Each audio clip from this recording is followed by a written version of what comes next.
ლონდონის საფონდო ბირჟაზე საქართველოს ეკონომიკა სულ 3 კომპანიის მიერ საქართველოს ბანკის, TBC ბანკისა და საქართველოს კაპიტალის მეშვეობით არის წარმოდგენილი. მიმდინარე კვირის შედეგები ასე ნაწილდება. საქართველოს ბანკის ჯგუფის აქციების ფასი 1.22%-ით გაიზარდა და ამჟამად ერთი აქციის ღირებულება 46 გირვანქა სტერლინგს აღწევს. კომპანიის საბაზრო კაპიტალიზაცია 2 მილიარდ 240 მილიონი სტერლინგია. ბოლო 6 თვეში კომპანიის საბაზრო კაპიტალიზაცია 1%-ით გაიზარდა. TBC ბანკის ჯგუფის აქციების ღირებულება 1.59%-ით არის გაზრდილი. ბანკის ერთი აქცია 31 გირვანქა სტერლინგს აღწევს. კომპანიის საბაზრო კაპიტალიზაცია ამჟამად 1 მილიარდ 690 მილიონი გირვანქა სტერლინგია. ბოლო 6 თვეში კომპანიის საბაზრო კაპიტალიზაცია 0.59%-ით გაიზარდა. რაც შეეხება საქართველოს კაპიტალის აქციებს, მათი ღირებულება 3.84%-ით არის გაზრდილი. შედეგად ერთი აქციის ფასი 12 გირვანქა სტერლინგს აღწევს. კომპანიის საბაზრო კაპიტალიზაცია ამჟამად 554 მილიონი გირვანქა სტერლინგია. ბოლო 6 თვეში კომპანიის საბაზრო კაპიტალიზაცია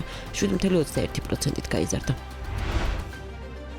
საზოგადოებრივი კომუნიკაციების სპეციალისტის თეონა ბაღდავაძის შეფასებით გაფიცვა აჩვენა, რომ ბიზნესის სამოქალაქო სინდისი მისი დასაქმებულები არიან. ბაღდავაძემ მიმდინარე მოვლენებზე BMG Drive-ის ეთერში ისაუბრა და აღნიშნა, რომ ავტორიტარულ რეჟიმს შეშინებული ადამიანები ასაზრდოებენ, ამიტომ ამ შიშის გადატეხა ძალიან მნიშვნელოვანი იყო. მისივე თქმით, არსებულ მოცემულობამდე აქამდე არსებული ნიშნების სერიოზულად არ აღქმა მიგვიყვანა. საზოგადოებრივი კომუნიკაციების სპეციალისტის შეფასებით ევროინტეგრაციაზე ქართული ოცნების 28 ნოემბრის განცხადება არ იყო შეცდომა, უბრალოდ მათ ვერ გათვალეს რეაქციის სიმძაფრე.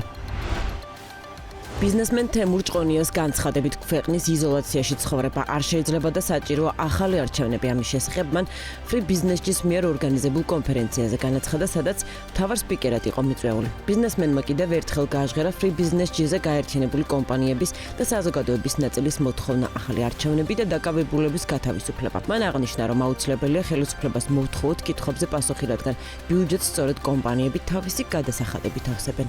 რას ვითხოვთ? ჩვენ არ ვიძახით, რომ არჩევნები გაყალბდა, იმიტომ რომ ჩვენ არა ვართ ამის ანალიტიკოსები. მაგრამ ჩვენ ვიტყვით, რომ დღევანდელი სიტუაცია რომ განიმუხტოს, პრაგმატულად შეხედო, საჭირო არჩევნები. რომ განიმუხტოს. იმიტომ რომ არ შეიძლება იზოლაციაში ცხოვრება. ის რომ საუბრობენ, რომ 100 მილიონი არ მოგცა, 50 მილიონი არ მოგცა, ჩვენ ბიუჯეტს მაინც შევავსებთ. უნდა გვითხრან, მეგობრებო, რითი შევავსებთ. და გითხრან, ჩვენ არ ინერვიულოთ ჩვენ ამით შევავსებთ. ჩვენ რო გეუბნებიან, რომ 30 წელს შევალთ ევროპაში, მაშინ მეც გეტყვით, რომ მე გვპირდებით, რომ 2025 წელს თვალეზე გავფრინდებით ყველა და დამელოდეთ. ეგრე სად არის? არ შეიძლება ესე მართვა, რომ ჩვენ არ ვიცოდეთ ჩვენი მომავალი. ძალიან ვთხოვთ ყველას, ბიზნესმენებს, რომელიც თქვენი მეგობრები, რომელიც არ არის მოსულები. ჩვენი პოზიცია სახელმწიფოში უნდა დაფიქსირდეს, რომ სახელმწიფო არსებობს თქვენი ჭკუით, თქვენი შრომით, თქვენი ინტელექტით, თქვენი ტექნოლოგიებით. ეს არის ჩვენი სახელმწიფოს სიმდიდრე ხართ თქვენ და დანარჩენი არის დანამატი. თუ სწორად გამოიყენებენ ჩვენ შრომას, ერთმა ხელი მოიმართოს, თუ არ გამოიყენებენ და არ ვიცი, გაგზელება არ ვიცი. PMC-ის კვლევითი ცენტრის დირექტორის გიორგი ხიშტოვანის განცხადებით შესაძლოა საქართველოს ეკონომიკა ორმაგი შოკის წინაშე აღმოჩნდეს. ამის შესახებ ხიშტოვანმა Free Business-ის ორგანიზებით გამართულ კონფერენციაზე ისაუბრა, რომლის მთავარი თემა იყო რას ელოდება საქართველოს ეკონომიკა. პანელზე ხიშტოვანმა სიტყვით გამოსვლისას კიდევ ერთხელ ხაზი გაუსვა იმ ფაქტს, რომ ბოლო 2 წლის მაღალი ეკონომიკური ზრდის მიზეზი პოზიტიური გარე შოკები იყო.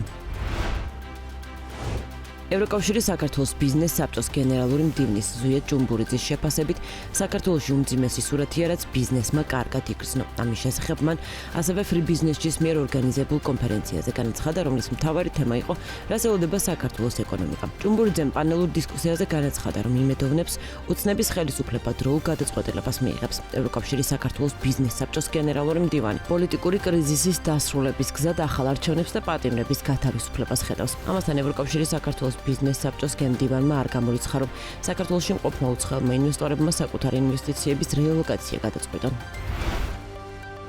ბელბის დამფუძნებელი და მმართველი პარტნიორის შეფასებით თუ ბრიტანეთის დასანქცირებულთა სია კიდევ ერთხელ ამჯერად ბიძინა ივანიშვილის ხარჯზე გაფართოვდება, ეს პრობლემებს არა მხოლოდ მას, არამედ ქვეყნის რეპუტაციასაც შეუქმნის. ამის შესახებ მას საქმის კურსის ეთერში საუბრისას განაცხადა. საქმე ის არის, რომ ბიძინა ივანიშვილის სანქციების შესახებ ინიციატივა დიდი ბრიტანეთის თემთა პალატაში 14-მა დეპუტატმა უკვე შეიტანა. სანქციების დაწესების მოთხოვნის მიზეზად საქართველოს ევროკავშირში გაწერიანების პროცესის შეჩერება, მშვიდობიანი მომიტინგეების წინააღმდეგ ძალის გადამეტებული გამოყენება დემოკრატიის შელახო, საქართველოში რუსეთის გავლენის ხელშეწყობა და შეერთებული შტატების მიერ ბიძინა ივანიშვილზე დაწესებული სანქციების ახალდება. ბრიტანეთის იურისდიქცია მსოფლიოში ერთ-ერთ მაღალ რეპუტაციულია, რომელიც ბიზნეს საქმიანობაში ყველაზე ხშირად გამოიყენება. ბილობის დამფუძნებელი და მმართველი პარტნიორი კახა ჟარაბიძე ამბობს, რომ ბრიტანეთის დასანქცირებულთა სიაში ძირითადად რუსეთის, ბელორუსის, ირანის და სხვა ქვეყნების წარმომადგენლები ხვდებიან და ამ ჩამონათვალში განვითარებული ქვეყნების მოქალაქეებს ვერ შეხვდებით.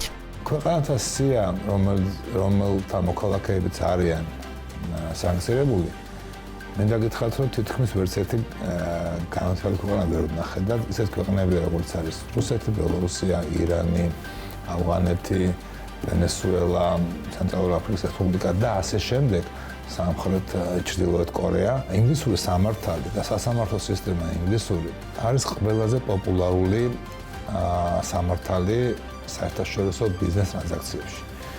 სტატისტიკურად მსოფლიო გლობალურ გარიგებებში ბიზნესმენები ხელშეკრულებების მმართველ სამართლად ირჩევენ ინგლისურ სამართალს და ეს არის მიღებული პრაქტიკა, იმიტომ რომ ეს არის ყველაზე მოქნილი, ყველაზე გამოცდილი, ძალიან მაღალი რეპუტაციის სასამართლო სისტემა აქვს ინგლისს და დარწმუნებული ვარ, რომ საქართველოს ჩვენი რეალობაშიც ყველაზე პოპულარული სამართალია. როცა ამ ტიპის ასეთი მაღალი რეპუტაციის მქონე იურისდიქცია, როგორც არის დიდი ბრიტანეთი, აცხადებს სანქციებს, ბუნებრივია ეს ქვეყნის საინვესტიციო რეპუტაციას და იმის, რა თქმა უნდა, ნეგატიურად მოქმედებს ამ იმაზე. გასული სამუშაო კვირის განმავლობაში წინა პარასკევს მიღებულ კურსთან შედარებით, ლარი ამერიკულ დოლართან მიმართებით გაუფასურდა 1.2 მიასწედი თეთრით, რის შემდეგაც 1 დოლარის ღირებულება 2 ლარი და 84 თეთრი გახდა. ამასთან ლარი 65 თეთრით გაუფასურდა ევროსთან, რამაც 2.92 ლარი შეადგინა. ჯერჯერობით იანვრის მაკროეკონომიკური პარამეტრები უცნობია, ასევე ნაწილობრივ არის ცნობილი დეკემბრის მაჩვენებლები. მათ შორის საქსტატის თანახმად გასულ თვეში საქართველოს ექსპორტი 7%-ით 559 მილიონ დოლარამდე გაიზარდა. ამასთან წლიურად 8%-ით შემცირდა ფულადი გზავნილები, რაც გასულ თვეში 285 მილიონი დოლარი იყო. საქართველოს ეროვნული ბანკის დეკემბრის ინფლაციური მოლოდინების კვლევის თანახმად ბაზარზე მონაწილეთა მოლოდინი ინფლაციასთან დაკავშირებით გაზრდილია. კვლევამ გამოავლინა შემდეგი მნიშვნელოვანი საკითხები. მომდევნო 1 წლის ინფლაციური მოლოდინები. ნოემბერთან შედარებით 1 წლის ინფლაციური მოლოდინები დეკემბერში გაიზარდა. იმ ადამიანთა რაოდენობა, რომლებიც ფიქრობენ, რომ ფასები 8%-ზე მეტად გაიზრდება, გაიზარდა. ამავდროულად შემცირდა იმ რესპონდენტთა წილი, რომლებიც ფასების 0-დან 2%-იან, ან 2-დან 4%-იან ზრდას მოელიან. 3 წლის ინფლაციური მოლოდინები დეკემბერში ინფლაციის წლიან პროგნოზშიც ცვლილება დაფიქსირდა. გაიზარდა იმ რესპონდენტთა წილი, რომლებიც ელიან ფასების ზრდას 4-დან 6%-ის ან 8-ზე მეტი პროცენტის ფარგლებში. ბიზნესის თავისუფლების გარანტია ქვეყანაში არის ჩვენი ხელისუფლება და მომავალშიც უზრუნველყოფთ ამ მისიის ბოლომდე შესრულებას. ამის შესახებ ოცნების პრემიერ-მინისტრმა ირაკლი კობახიძემ აზერბაიჯანში ქართულ ჟურნალისტებს განუცხადა, როგორც მან აღნიშნა, ბიზნესის თავისუფლება არის ქართული ოცნების მონოპოვარი.